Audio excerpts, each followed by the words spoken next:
So first off, congratulations. I know you have a book coming out. Why did you want to write the book? Yeah, we've got the book right here next to me at hand. Why did I write the book? There's so many reasons behind it. Kind of like looking back at school, when I was English and things like that, I wasn't the best at. I'm not going to lie. So even fast forward into this point where I'm an author and I'm releasing a book is absolutely incredible. But it would have all started with my TikTok journey, posting videos online, educating the people about farming, just getting the positive word out there. And it's just a different aspect of how you can get that out to everyone. And it's done in a very light-hearted, fun way. But also it's got that educational aspect and kind of like the real truths behind farming, kind of like the struggles that I had, the highs that I had, and everything like that. But yeah, the main reason it is just so people can have it just on another platform. Yeah, so tell me a little bit about your journey. So did you start with the TikTok stuff first before Love Island, or was that what was the Yeah, sequence? so I started TikTok probably during COVID time. And it happened completely by chance. I wish I could sit here and tell you, yeah, this was the plan. I'm here because I had this strategy, but it was complete chance. But it was so I used to post. Well, I used to send videos to my friends, just on like Snapchat, WhatsApp, very innocent, very casual, just almost like daily updates, like little funny clips and things like that. And it was actually one of my friends in the group chat that just said, you should post this on TikTok. And I kind of thought about it for a couple of days. I'm an R in, and I posted it and got such a fantastic response. The video blew up, you know, comments were really, really positive, really, really good. And obviously, I kind of sat back and thought, there's a niche for this. People are loving this sort of thing. So that's when I carried the videos on different sorts of styles, just to see how it worked, and grew my following base from that.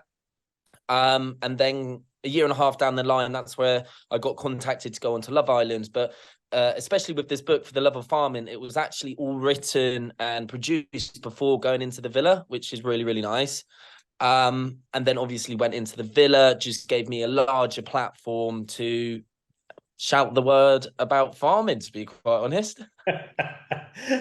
Yeah, I mean you're an evangelist for farming, which is pretty unusual. So let's talk a little bit about the Love Island experience. I mean, I know you met your partner there. We'll talk a little bit about that experience and what it was like for you going. It must have been a bit of a culture shock for you, right?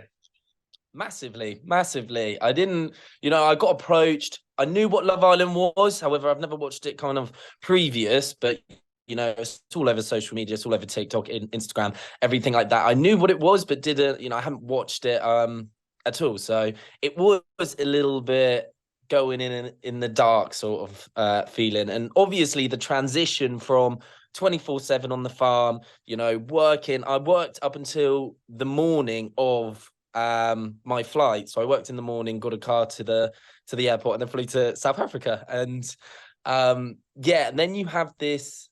I was actually speaking to someone the other day about this because it was a real big shock, because obviously I was working all the time, 24/7, and then you just stop, and it's just a sudden stop. However, when I was waking up in the morning, I was waking up and I almost felt like, oh, I need to do something, or I need to go out on the farm. My dad's going to come in, he's going to shout at me, all of those feelings going through my head. But obviously I was out in South Africa going on to the TV show, and in the TV show, I was on edge a little bit. I was like, I should be up, I should be out in the fields, I should be doing something. But no, you're just sitting back, relaxing, obviously, doing what you have to do on Love Island.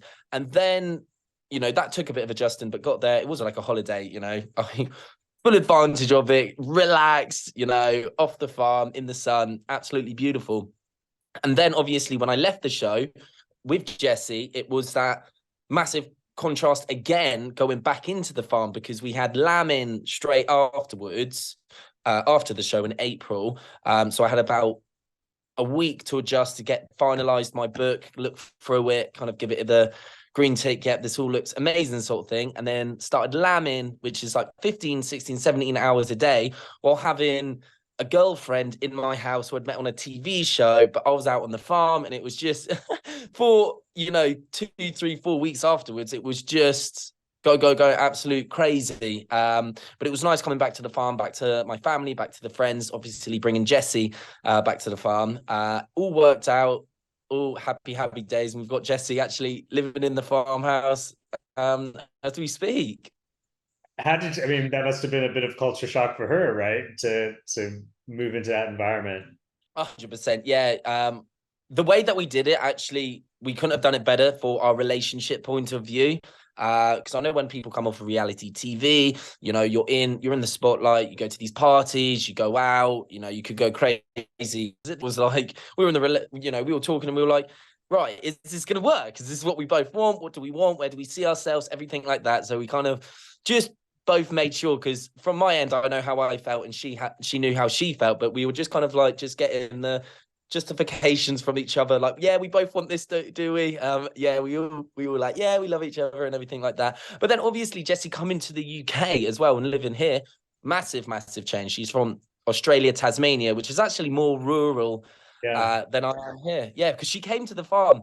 She was and she kind of like looked at me and my family and she was like, you call this country? This isn't country. You've got neighbors, you've got a road, everything like that. Because when I went to her house back in Tasmania, that's rural. That's up a dirt road.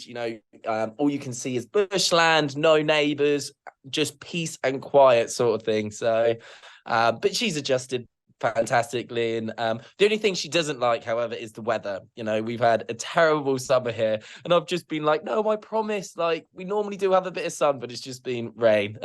Okay, so let's talk a little farming. So you're a big lamb enthusiast. Talk about why you've developed this passion for lamb, and tell us a little bit about that.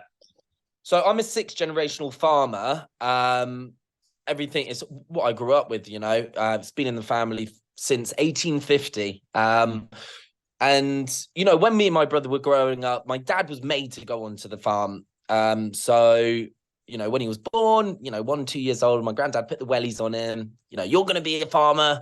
You're not going to do anything else. Pulled him out of school, and that was kind of like his life. So when me and my brother grew up, my dad was very much of the opinion, go out into the big wide world, see what your passions are, see what your loves are.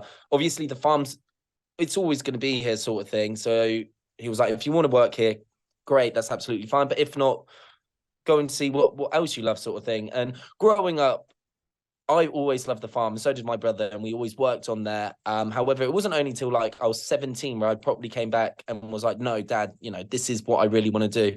And I think the reason why I am so passionate, it's all I've known kind of like for my whole life. I've grew up on the farm. I've grew up with sheep. I've grew up with different animals. And it's a way of life. And it's something that I can't live without sort of thing. And it's just, I just think it's absolutely amazing. Yeah, yeah. And I admit I had not seen your TikTok channel until a few hours ago, and I have been enjoying some of the videos. One of the things that you're doing on the videos is adopting like different types of animals, and which seems pretty fun. Talk about the emus and some of the other animals that you brought into the farm. Yeah, so it kind of like start. I've got a 10-year dream of what I want sort of thing, and we're at the early stages at the moment. So I would love to have like a glamping site on the farm where the public can actually come to the farm, and it's almost like a day in a life. You get people who have never seen the farm or never seen a farm, never seen animals, never seen different sort of animals. Get them on the farm, give them a bit of farming, and that's my dream. That's what I would love to set up. And obviously, different sort of animals do play a part in it. So we started off with pigs last year. I got a couple of micro pigs, which they're not micro pigs. I bought them. A farmer gets scammed, and they're just giant fat pigs, to be honest. And then this year we started off with goats, got a couple of pygmy goats, then 2 bigger goats, and then we've gone on to emus. Obviously it's an Australian native bird, just to give a little bit of Australia back to Jesse. And the plan is just to keep like Noah's Ark, keep on doubling up the animals, getting them onto the farm, get them friendly. And yeah, the plan is to invite the public, and invite different people to the farm and just have that farming experience. Yeah, yeah. So what's been your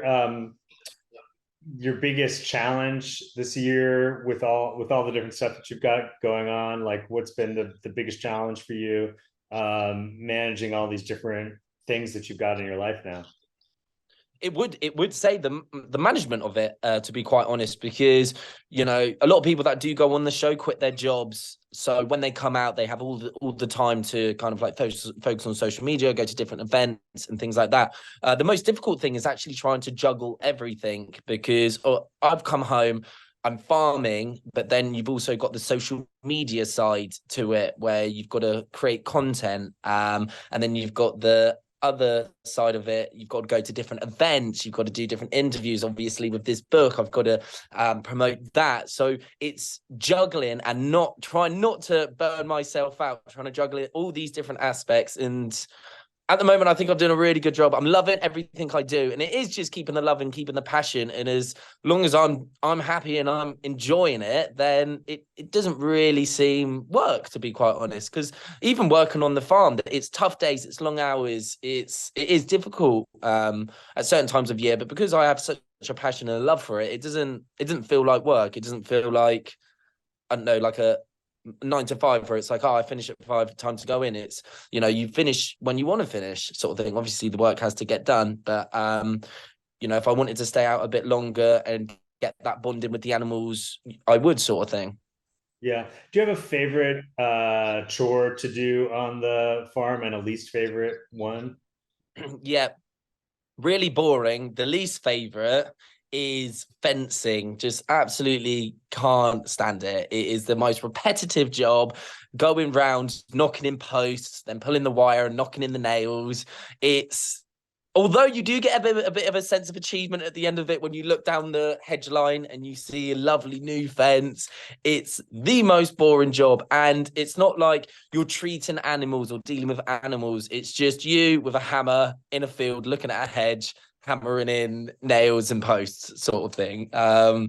That's my least favorite. And my favorite job would be the like breakfast time in the morning. That's where I'll kind of like go out, and we've got all of these animals that we feed in the morning just at the bottom of the garden in the paddocks. So it really does set you up for the day. Like I'll walk outside and you'll just have all these different animals almost like poking their heads over the fence or in between the fence, waiting for you to go over and get their food, and then you dish it out. And yeah, it just really sets you up to for the day, and it just puts you in such a positive mindset. Just seeing, you know, all these lovely animals waggling their tails, enjoying their food, sort of thing. Thanks for watching the You Interview channel. With over 3,000 original celebrity videos, we have one of the largest collections of celebrity interviews anywhere. So remember to like and comment on our videos and subscribe to the channel. If you want to get more involved, you can become a member of the channel.